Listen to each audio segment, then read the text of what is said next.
નમસ્કાર દર્શક મિત્રો, સત્ય સુરત ન્યૂઝમાં આપનું સ્વાગત છે।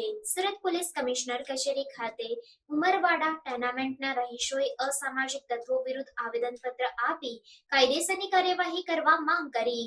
સુરતમાં અસામાજિક તત્વોનો આતંક દિન પ્રતિદિન વધી રહ્યો છે, ત્યારે સુરત પોલીસ કમિશનર કચેરી ખાતે ઉમરવાડા ટેનામેન્ટના રહીશોએ આવેદનપત્ર આપી કદવા ગેંગના ઈસમોના આતંક મામલે રજૂઆત કરી હતી અને આ ઈસમો સામે કાયદેસરની કાર્યવાહી તાત્કાલિક કરવામાં આવે તેવી માંગ કરવામાં આવી છે।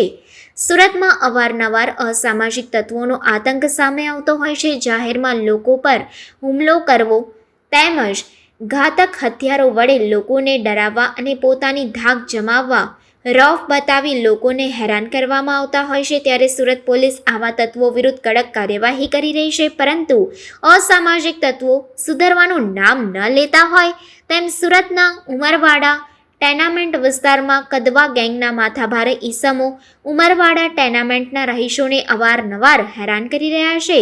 થોડા સમય પહેલા જ ઉમરવાડા ટેનામેન્ટમાં રહેતા એક વ્યક્તિ પર જીવલેણ હુમલો કરવામાં આવ્યો હતો। આ ઘટનામાં પોલીસે આરોપીઓની ધરપકડ કરી તેનું સરઘસ પણ કાઢ્યું હતું। આ ઘટના બાદ આરોપી શોહેબ, કદવો, નાવડી, નદીમ તથા અન્ય લોકો ઘરની આસપાસ ઘાતક હથિયારો લઈને ફરે છે અને અમારા ગેંગના માણસો વિરુદ્ધ તમે સલાબતપુરા પોલીસ મથકમાં ફરિયાદ કરી છે, જેથી અમે તમને મારી નાખીશું તેવી ધમકી આપે છે। આ સમગ્ર મામલે સલાબતપુરા પોલીસ કામગીરી કરી રહી છે, ત્યારે ભોગ બનનારના પરિવારજનો અને ટેનામેન્ટના રહીશોએ સુરત પોલીસ કમિશનર કચેરી ખાતે આવેદનપત્ર આપી અને તાત્કાલિક આ અસામાજિક તત્વો વિરુદ્ધ કાયદેસરની કાર્યવાही કરવા માંગ કરી છે।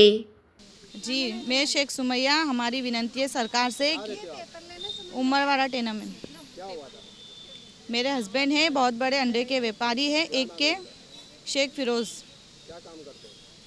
अंडों के व्यापारी है बहुत बड़े। क्या हुआ था? 28 रात को शाम 7 बजे खुलेआम पूरी पब्लिक के सामने छुरा लेके मेरे हस्बैंड के पे वार किया गया। कौन लोग थे? कदवा गैंग के लोग थे, उनमें एक नावड़ी भी है और नदीम करके नदीम भी है। अभी आप कहाँ पे आए? अभी हम पुलिस कमिश्नर के ऑफिस में आए।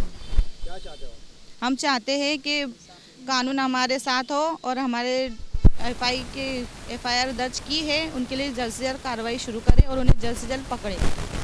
સમાચારોની ઝડપી અપડેટ માટે હમણાં જ સત્ય સ્વરાજ ન્યૂઝ ચેનલને લાઇક, શેર અને સબસ્ક્રાઇબ કરો।